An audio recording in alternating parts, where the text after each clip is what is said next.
जी, मैं हूँ आलिया और आप देख रहे हैं मेरा YouTube channel Alia show 2.0 breaking barriers. Breaking barriers में आज हमें ज्वाइन करें, जैसा कि आप देख रहे हैं, कर्नल शैलेंद्र सिंह जी। और ये किसी तारुफ के मोहताज नहीं है, आप उनको बहुत सारी टेलीविजन चैनल्स पर एज ए डिफेंस एनालिस्ट देखते हैं। कर्नल साहब, thank you very much for joining my show once again. जय हिंद, नमस्कार Alia ji. Thank you very much कि आपने अपने शो पर हमें बुलाया, हमारी इज्जत दी है सर, आपने। Thank you. कोशिश थैंक यू। कोशिश मैं ये करूंगा कि आपके शो को जस्टिफाई करूं। और जो आपने नाम दिया है breaking barriers, it is actually breaking barriers. अगर आप जरा चेक करवा लीजिएगा, आपकी फैन फॉलोइंग इंडिया में ज्यादा है। Not because of anything, it is because of the quality of the show. And जिस क्वालिटी के आप सवाल अपने देश के लिए अच्छी तरह से पूछती हैं। Thank you very much sir, thanks a lot. Karan साहब, आज जरा आपसे थोड़े से दो दो हाथ भी करने हैं। अभी हम एक दिन पहले एक चैनल पर थे और वो खबर आई हुई थी कि जो ऑस्ट्रेलिया में एक जूस के खिलाफ एक जो अटैक हुआ, उसमें जो साजिद अकरम और नवीद अकरम थे, वो पता ये चला कि वो पाकिस्तानी हैं। और फिर जब उसके ऊपर बात हो रही थी तो आपने काफी ज्यादा जो है ना, वो उसके ऊपर ये कहा कि भई पाकिस्तान को ये देखना चाहिए, और बहुत सारी बातें ऐसी हैं जिसमें हम जो है वो उसको एग्री करते हैं। लेकिन सर, वो बात ये है कि अब ये पता चला है कि वो इंडियन है। तो कर्नल साहब, ये क्या इंडियन मुस्लिम भी रेडिकलाइज्ड हो चुके हैं? आलिया क्या जी, ये आपने क्या हुआ है? आलिया जी, जो आपने सवाल पूछे हैं वो दो पार्ट है। एक है कि हमने शो के अंदर क्या बोला। मैं आपको आज याद दिलाता हूं, और अगर कहीं पर भी गलत है तो आप मुझे पॉइंट आउट कीजिएगा, मैं माफी मांग लूंगा। मैंने शो के अंदर जब पाकिस्तान की आइडियोलॉजी की बात हुई थी, मैंने उस पर कमेंट किया था कि यू कैन नॉट जस्टिफाई कि आइडियोलॉजी हमारी टेररिज्म की है। How can you? आपकी आवाम, चाहे वो आप पैनलिस्ट हो चाहे और बाकी पैनलिस्ट हो, ये एक्सक्यूज नहीं चलेगा। पता है क्यों? मैं उसका रीजन भी दे रहा हूं। क्योंकि आप उस पार्ट का किसी तरह से उसका पार्ट नहीं है। भाई, ये तो उन लोगों के लिए तो बड़ा आसान है ना, जो टेररिज्म को जस्टिफाई करते हैं। आप तो उसके साथ नहीं है। हम्म। आप लेकिन आइडियोलॉजी को ब्लेम करती हैं। हम्म। आप और आपके तरह के जो अच्छे पैनलिस्ट हैं, मैं अच्छे क्या, सभी अच्छे होते हैं बाय द वे। मेरा सवाल उन लोगों से है कि इस आइडियोलॉजी को चेंज कौन करेगा? पाकिस्तान की रेपुटेशन को, आपको क्या लग रहा है पाकिस्तान की रेपुटेशन के ठेकेदार वो 4 पॉलिटिशियन और 2 आर्मी वाले ही हैं? नहीं, ऐसे नहीं हो सकता, क्योंकि आवाम सफर कर रही है। आपके यहाँ दसियों पचासियों आपने वीडियोस देखे होंगे जहां लोगों ने कहा है कि जी, जैसी लाइन में लगो किसी और कंट्री के इमिग्रेशन में तो हमें अलग कर दिया जाता है, और जैसे ही कोई बोलता है इंडियन है तो उसको जाने दिया जाता है। सही है गलत है की बात नहीं हो रही है, लेकिन आपके यहाँ इस तरह की फीलिंग है। सो प्लीज डोंट माइंड, मेरा हमेशा से झगड़ा इस बात पर है कि एज अ रिफॉर्मिस्ट, जो आप जैसे लोग हैं जो अपने देश को के लिए अच्छे क्रिटिक हैं, क्रिटिसाइज नहीं क्रिटिक हैं, जो आंखें खोलकर इवेलुएट करने को तैयार हैं कि नहीं यार, कुछ गलत है तो गलत है। मैं आपके सामने बोलता हूं, अब बोलता हूं आपके सामने कि अगर, देखिए मेरे इस अगर को पकड़िएगा, अगर ये टेररिस्ट किसी भी तरह से किसी भी कंट्री की ओरिजिन का है, और उसमें सबसे पहले टॉप प्रायोरिटी, क्योंकि आपने दो दो हाथ करे हैं इसलिए बोल रहा हूं, अगर ये इंडियन है तो इसे एक एक बैरल में डालकर उस बैरल के अंदर तेजाब भर दीजिए। उसको सजा ऐसी मिलनी चाहिए जो खौफ के तौर पर किसी भी और को टेररिज्म के अंदर ना आने दे। आप बता दीजिए, आपका कोई एक पैनलिस्ट ये बात बोलने को तैयार है अगर वो पाकिस्तानी था? नहीं नहीं। बोला ना उस समय शो में। हम्म। क्यों? Hmm. Why were people justifying? Why? अरे यार गलत, देखिए मैंने आपको कई बार बोला है और मैं हर जगह एक बात मेंटेन करता हूं, India has got no conflict with Pakistan. We are in a conflict with terrorism in Pakistan. और इसको आप डिनाई इसलिए नहीं कर पाएंगी क्योंकि आपके मुशर्रफ ने कहा कि यस, एज अ प्रेसिडेंट, कि ये लोग हमारे अपने लोग हैं जो टेररिज्म कर रहे हैं। ये आपके अभी वाले सिटिंग मिनिस्टर ने कह दिया कि हम पैसा लेकर ये टेररिज्म कर रहे थे वेस्टर्न कंट्रीज के लिए। ये आपके इमरान खान ने एज अ प्राइम मिनिस्टर कहा कि टीटीपी हमारी अपने लोग हैं। अब अगर वो लौटकर आपके तरफ क्या आ रहे हैं क्या नहीं आ रहे हैं, ये आपका मामला है, मेरा मामला नहीं है। लेकिन मेरा मामला इसलिए है, जैसे आपके यहां से ब्लेम करते हो आप कि ये अफगानिस्तान को हम आपके खिलाफ, एक टेररिस्ट कैंप बताइए तो सही, ढूंढिए तो सही। कि कहाँ है वो टेररिस्ट कैंप जहां पर हम उन्हें ट्रेनिंग दे रहे हैं अफगानिस को। आपके यहां पर बोलना है कि हम वहां पैसे दे रहे हैं। अरे मनी लॉन्ड्रिंग में एफएटीएफ में आप आए थे, आपसे ज्यादा एक्सपीरियंस हो ही नहीं सकता किसी को मनी लॉन्ड्रिंग का। 2 मिनट में पकड़वा दीजिए हमें, ब्लैकलिस्ट करवाइए, ग्रे लिस्ट मत करवाइएगा। मैं वो इंडियन हूं जो कहता हूं ब्लैकलिस्ट कराइए हमारे को। बट यस, ज्यादा बड़ी बात, किसी भी कंट्री को नेम करने से पहले लोगों को जिम्मेदारी लेनी चाहिए, इसमें कोई डाउट ठीक नहीं है। और ठीक अगर ठीक। और अगर ऑस्ट्रेलियन गवर्नमेंट के स्पीकर ने इंडिया का नाम नहीं लिया, तो अब इसमें ये बताओ मैं क्या गलती कर सकता हूं। और फिर आपको प्रूफ देता हूं। देखो, सच बात बताना, पाकिस्तान में हथियारों की मंडी लगती है या नहीं लगती है, ये पूरी दुनिया को बताए लगती है, इसलिए आप ये मत बोलिएगा नहीं लगती है। आपके यहां किसी भी तरह का फ्रॉड हो पाना पॉसिबल है या नहीं, आपको यही कहना पड़ेगा हाँ है। और उसी तरह होता है कि ये एक पासपोर्ट फ्रॉड हो सकता है, मैं ये नहीं कह रहा हूं है, but that possibility is there. आजकल बॉर्डर से, जो हमारा इंडिया पाकिस्तान बॉर्डर से इन्फिल्ट्रेशन क्यों नहीं हो रहा, वो नेपाल से क्यों हो रहा है, वो लोग बांग्लादेश से क्यों पकड़े जा रहे हैं। अब सोचिएगा, क्योंकि पाकिस्तान इज रियलाइजिंग कि एक और conflict will be very very damaging. ठीक है, ओके। आप आज नहीं तो कल उसमें भी फंसेंगे, बट मानिए मेरी बात, मैं आपके बिल्कुल साथ हूं। आपके दो दो हाथ करने से पहले मैं हाथ जोड़कर माफी मांगने को तैयार हूं। अगर किसी भी तरह से, ये इंसान नहीं है, ये जानवर जिसने सिडनी में जो काम किया है, अगर वो इंडियन प्रूव होता है, मैं आपसे माफी मांगता हूं। नहीं नहीं, कर्ण साहब, असल में इसके अंदर मुझे तो ये पता है आप जिस तरीके से बात करते हैं, आई नो दैट कि आप जो है, बल्कि आपने देखा होगा कि जब हम उस प्रोग्राम में बात कर रहे थे तो ये मैंने ही कहा कि जो ऑस्ट्रेलियन अथॉरिटीज हैं उनकी तरफ से किसी ने ये बात अभी तक नहीं की, लेकिन क्योंकि अब जी जी बिल्कुल, अब जो है, अब ये जो डिटेल्स आ रही हैं उसके अंदर एक तो ये कि जो फिलीपीन की अथॉरिटीज हैं उन्होंने ये बोला है कि वो इंडियन पासपोर्ट पे आया। फिर आपके जो दी हिंदू और कुछ और जो मीडिया आउटलेट्स हैं, अब उन्होंने भी ये लिखा है कि जो तेलंगाना पुलिस स्टेशन है, वहां के जो लोग हैं, उन्होंने फिर ये कहा है कि हाँ वो वहां का है, उसका पासपोर्ट वहीं का है। उसके घर वाले कह रहे हैं कि हमसे राब्ता काफी अरसे से नहीं था। फिर ये कह रहे हैं कि 2022 में उसने इंडिया विजिट किया। लेकिन मैं हैरान इस बात पर थी कि एक, रेपुटेशन क्या है दुनिया हाँ में? एग्जैक्टली, रेपुटेशन दुनिया में एग्जैक्टली। जी। रेपुटेशन क्या है? मैं आपको हाँ। रेपुटेशन इसलिए बोल रहा हूं। ओसामा बिन लादेन कहां मिला था, हम्म। वो छोड़ दीजिए क्यों मिला था, कोई बात नहीं। हाफिज सईद कहां है, आज भी कहां है? मसूद कहां है? लखवी कहां है?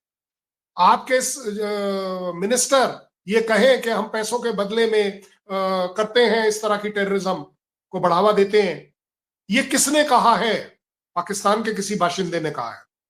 आप मुझे बताइए, वो क्या जरूरत है मुशर्रफ को ये कहने की कि ये हमारे अपने लोग हैं, हाफिज सईद से हमारे पर्सनल ताल्लुकात हैं।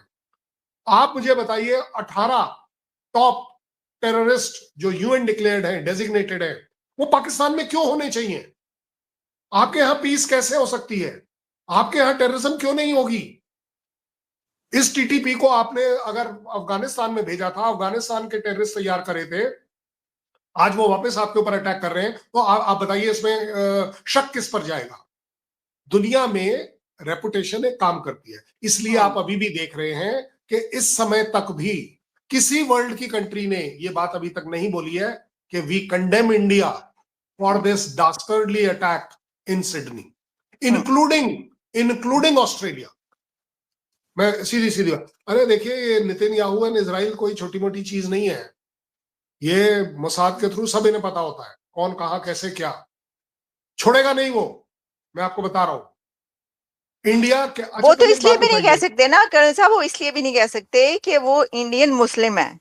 देखिए, बड़ी बात उस वक्त होती कि देखिए ना, अब मुस्लिम्स के बारे में तो बहुत ज्यादा ऑलरेडी जो है वो देख ही रहे हैं सारा जो कुछ चल रहा है।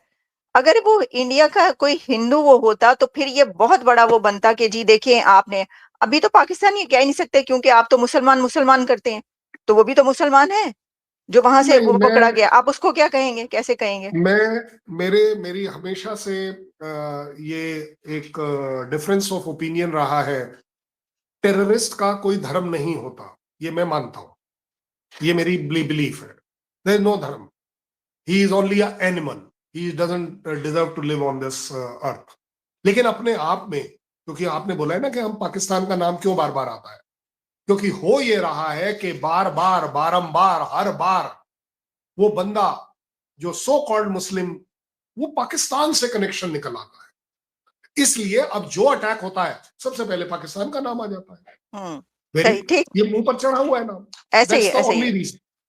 एग्जैक्टली। लेकिन सर, ये जो आपने अभी बात की, मैं इससे डिसएग्री करती हूँ। अब मैं इससे डिसएग्री करती हूँ कि जो दहशतगर्दी है उसका कोई रिलीजन नहीं होता। अगर ऐसा है तो जो सारी दहशतगर्दी दुनिया में हो रही है उसमें 80% मुसलमान ही क्यों निकल रहे हैं? 90%।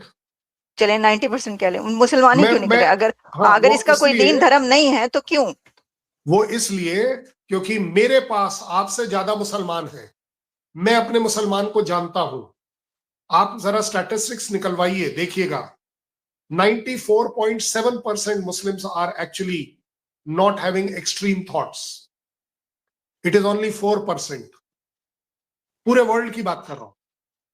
4% जो, और हो ये रहा है कि ये 4% इतना डोमिनेटिंग, इतना डोमिनेटिंग रोल प्ले कर रहे हैं। एक्चुअली अगर मुसलमान का नाम लिया जाए तो देखिए कहां कहां गलतियों में आ रहा है। ईरान गलती में आ जाता है क्योंकि वो मुस्लिम फैक्टर पर चलता है। हुतीज गलती में आ जाते हैं, हिजबुल्ला गलती में आ जाता है, हमास गलती में आ जाता है, लश्कर तौयबा गलती में आ जाता है, लश्कर जो है वो दूसरा आ जाता है, टीआरएफ भी आपने दबा अफगानिस्तान दिया। सर, तो अफगानिस्तान, मैं तो ये जो चार तालिबान। परसेंट है ना, हाँ। ये 4%, आप देखिए ना, मुस्लिम ब्लॉक के 58 कंट्रीज में से 2 से 3 कंट्री के ही नाम आते हैं, बाकियों के नहीं आते। So that is why I am trying to say, मैं, मेरे से बढ़कर कोई मुसलमान नहीं अगर, तो मैं आपको बता रहा हूं, मेरा मुसलमान और मेरी कुरान इस टाइप की चीजें नहीं करता है। आई डोंट नो ये सारी कुरान गलत तरीके से, अनफॉर्चुनेटली अनफॉर्चुनेट, पाकिस्तान में क्यों पढ़ी जाती है। Why for everything they have to say कि मुसलमान। आप डिफाइन करिए मुसलमान को। डिफाइन हमने डिफाइन किया, मुसल्लम ईमान वाला आदमी मुसलमान होता है, सीधी बात है। आप एक बात बताइए, आप तो खुद बहुत चुकी हैं और आप देख चुकी हैं कि I was very strongly against it, कि अगर आपने एक लाइन कुछ बोल दी तो बोले जी ये तो पाकिस्तानी है ही नहीं, आलिया इसका तो पाकिस्तान से कोई लेना देना ही नहीं। वो क्या बात कर रहे हो यार। इसी तरह मैं कह रहा हूं, मैं अपने मुसलमान को लेट डाउन नहीं कर सकता। इसलिए मैं कहता हूं, क्योंकि अगर मैंने ये कहना शुरू कर दिया कि सारा मुसलमान खरा, तो मेरे यहां आपसे ज्यादा है। We have to be very responsible. सही। कत्लेआम हो वेल सेड। जाएगा यहां। जी जी जी, वेल सेड करण साहब, बड़ी आपने अच्छी बात की है ये। मैं आपसे ये जानना चाहूंगी, इससे जब हम आगे निकलते हैं तो हमें पता है ये वाली बातें हमें सुनने को भी मिल रही हैं, बड़ी प्रेडिक्शंस भी हो रही हैं सर। और एस्ट्रोलॉजर से लेकर पामिस्ट तक और एनालिस्ट तक ये बातें कर रहे हैं कि जो नेक्स्ट 2 मंथ्स हैं उसके अंदर इंडिया और पाकिस्तान के बीच कोई ना कोई झड़प होगी। क्या आप as a defence analyst India के ऐसा देख रहे हैं, ऐसा हो सकता है? और अगर ऐसा हो सकता है और होने वाला है तो कितनी बड़ी ये वॉर बनेगी? क्या बहुत बड़ी वॉर होने जा रही है कोई अब? मैं ये जिम्मेदारी से कह दूंगा कि अगर इंडिया पाकिस्तान के बीच में किसी भी तरह की वॉर होगी वो बहुत घमासान होगी, बहुत भयानक होगी। मैं आपको ये भी प्रिडिक्ट करके आज बता रहा हूं, बड़ी जिम्मेदारी से इवैल्यूएट करके बता रहा हूं, oh, Pakistan will use nuclear. Take my word on it. क्यों? क्योंकि वो जो न्यूक्लियर ब्लफ है वो पाकिस्तान का, वो इंडिया ने डिनाई कर दिया। प्राइम मिनिस्टर ने खुद ही कह दिया हमारे कि नहीं जी हम इसमें नहीं रखते, इसलिए आप उसे इस्तेमाल करेंगे। मैं आपको अभी बता रहा हूं, इसलिए भयानक बोल रहा हूं, और कोई बात नहीं है। उससे भी बड़ी बात जो आप जानना चाह रही हैं कि अगले 2 महीने में, well let me tell you one thing, इस तरह के बैटल इंडिकेटर्स अवेलेबल नहीं है जो पुराने टाइम में होते थे। स्टेज वाइज कोई भी बैटल 2 कंट्रीज के बीच में तब लड़ी जाती है जब ये स्टेज वाइज चीजें क्रॉस हो जाती हैं। पहली क्रॉस होती है कि दोनों के बीच में पॉलिटिकल लेवल पर तू मैं शुरू हो जाती है, ब्लेम गेम शुरू हो जाती है। इस समय आपके हमारे बीच में सिवाय टेररिज्म के और कोई ब्लेम गेम है नहीं। और वो जो है, वो जो ब्लेम गेम टेररिज्म का, वो तो पिछले 10-20 साल से चल रहा है, कोई बड़ी बात नहीं है। ज्यादा बड़ी बात उससे आगे, जब ये फेल होता है तो बिहाइंड द कर्टन डिप्लोमेसी काम करती है, जो इस समय भी कर रही है, ऐसा नहीं है नहीं कर रही। जब वो फेल हो जाती है तब लास्ट में आता है डीजीएमओ टू डीजीएमओ, एक बात होती है कि भाई ये बात बन नहीं पा रही। दैट इज वेयर जब वो भी फेल हो जाता है तब को उसको दोनों कंट्रीज एक ट्रिगर पॉइंट ढूंढते हैं कि कैसे ट्रिगर होगी, और वो ट्रिगर होगी मैं आपको अभी बता दे रहा हूं, कहीं ना कोई टेररिज्म रिलेटेड एक ऐसा इंसिडेंस होगा जो मेरा आकलन है आप इसलिए करोगे क्योंकि आपके पास आपके मुनीर और कोई एक्सक्यूज नहीं है कि आप सब लोगों का ध्यान वो हटा पाए कि इंटरनल सिचुएशन कितनी खराब है। पॉलिटिकली बात कर लीजिए, इमरान खान बात कर लीजिए, सोशल बात कर लीजिए, डोमिनेशन बात कर लीजिए, इन सारी चीजों से अगर ध्यान हटाना है, easiest for India and Pakistan both, एक आवाज लगाइए हिंदुस्तान, देखो पूरा पाकिस्तान यूनाइट हो जाएगा, सारी गलती माफ। ये जितने लोग अडियाला वहां पर खड़े हैं, अडियाला जेल के बाहर खड़े हैं ना, आप देखेंगे सब के सब फिर एकजुट हो जाएंगे, और होना भी चाहिए देश के लिए, मैं बुराई नहीं है इसमें कोई। ये लड़ाई आपके तरफ जरूर, आपके और हमारे बीच में लाइक अ पेंडुलम घूम रही है, कभी आपकी तरफ जाती है, कभी मेरी तरफ आती है, कभी आपकी तरफ जाती है। ये बस जिस दिन मुझे यहां टच कर गई उस दिन ये लड़ाई जरूर होगी, और ये लड़ाई नियर फ्यूचर में क्यों होगी, सबसे बड़ी बात ये भी है क्योंकि जिस तरीके से पाकिस्तान की इंटरनल सिचुएशन खराब होती चली जा रही है, कहीं ना कहीं इसको डाइवर्ट करने के लिए कुछ ना कुछ ऐसा करेगी जिससे ये सारा का सारा मामला सेट हो जाए, और उस मामले में सबसे बड़े सफरर आवाम होगी, वो हिंदुस्तान और पाकिस्तान दोनों की होगी। तो सर फिर एस्ट्रोलॉजर्स और वो सही बातें कर रहे हैं, हर तरफ यही बातें चल रही हैं। तो ये एक आखिरी सवाल आपसे मैं करना चाहूंगी, आपने अभी डिस्कशन के दौरान एक बात की कि जो डिप्लोमेसी है बिहाइंड द कर्टन्स वो अभी इस वक्त भी चल रही है, कुछ बताएंगे इस बारे में? इस वक्त क्या वाकई पाकिस्तान इंडिया के बीच कोई डिप्लोमेसी चल रही है? कौन से वे से चल रही है? मैं आपको बड़ी जिम्मेदारी से बोल रहा हूँ, ये दुनिया का दस्तूर है। मैं आपको, अच्छा चल छोड़िए 71 वॉर में भी तो हमारे आपस में बातचीत चल रही थी, कारगिल में भी हमारी आपस में बातचीत चल रही थी जब कारगिल का इंसिडेंस हुआ है।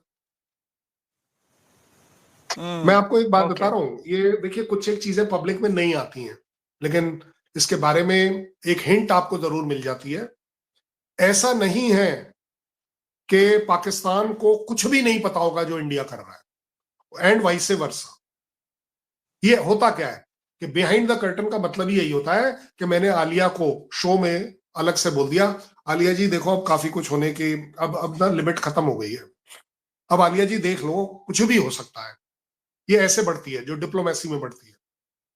फिर एक स्टेज ये आता है कि all diplomatic ties are finished. आप समझ लीजिए अब तकलीफ बढ़ने वाली, क्योंकि जब तक हमारा हाई कमीशन आपके यहाँ है और आपका यहाँ है, बंदे कम हो गए ज्यादा हो गए, एम्बेसडर ले लिया, वो ये कर लिया, ये सब माइनर बातें हैं, कोई बड़ी बात नहीं है, कॉन्फिडेंस बिल्डिंग वाली बातें हैं।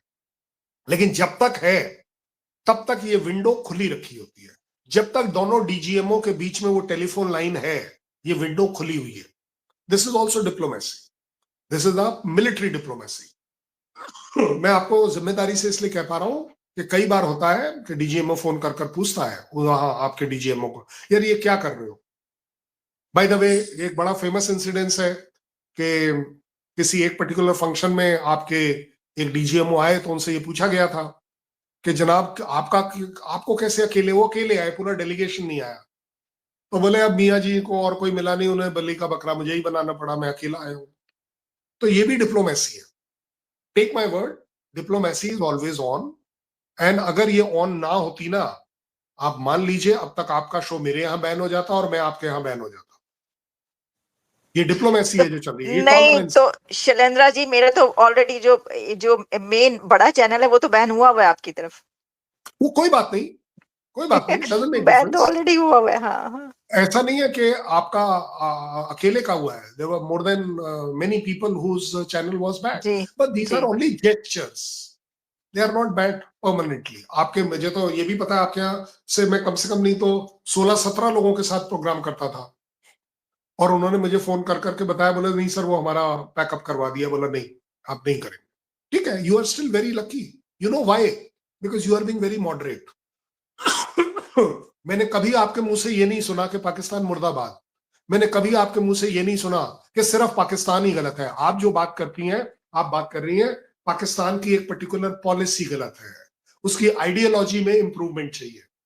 पीपल अंडरस्टैंड, वो पुलिस, वो आर्मी, वो गवर्नमेंट बोलने के लिए ठीक है, उनके रिप्रेजेंटेटिव आपको कुछ भी बोल जाए, बट दे ऑल अंडरस्टैंड कि this girl is speaking for Pakistan, benefit of Pakistan. हाँ, हाँ, मैं आपको सर। जिम्मेदारी से sir, hopefully they understand, hopefully. But चलें, छोड़ें, अब क्या बात करें। और दूसरा ये भी कि मैं वहाँ पे हूँ नहीं, मैं कोई यहाँ बात हूँ। नहीं, जी, जी, कोई इसलिए। बात नहीं। जी, जी। आप तो पाकिस्तानी है या नहीं है, दिल से ये बताइए बस, सर, वो तो है हम ना? पाकिस्तान पे बिल्कुल जी प्रोग्राम कर रहे हैं, तो ठीक है, क्या मतलब है आपका? आपके दिल में पाकिस्तान जिंदाबाद है या नहीं है? इससे जी, बड़ा जी, और बिल्कुल। पाकिस्तानी कौन है? ठीक, सिर्फ सही। जिंदाबाद बोलने वाली बात नहीं है। हाँ, आप अपने कंट्री के लिए एक अच्छी बात निकाल कर वापस ला रही हैं, इवेलुएट करवा रही हैं, टेक माय वर्ड, लोगों को समझ आएगी, जरूर आएगी। ऐसे ही नहीं है कि आपकी जो सो कॉल्ड टीआरपी है वो इंडिया में सिर्फ इसलिए बढ़ रही है कि आप पाकिस्तान की हैं और पाकिस्तान के बारे में बात करती हैं। आप खुलकर बात करने को तैयार है, दैट इज ठीक। What is your USP. Maintain it.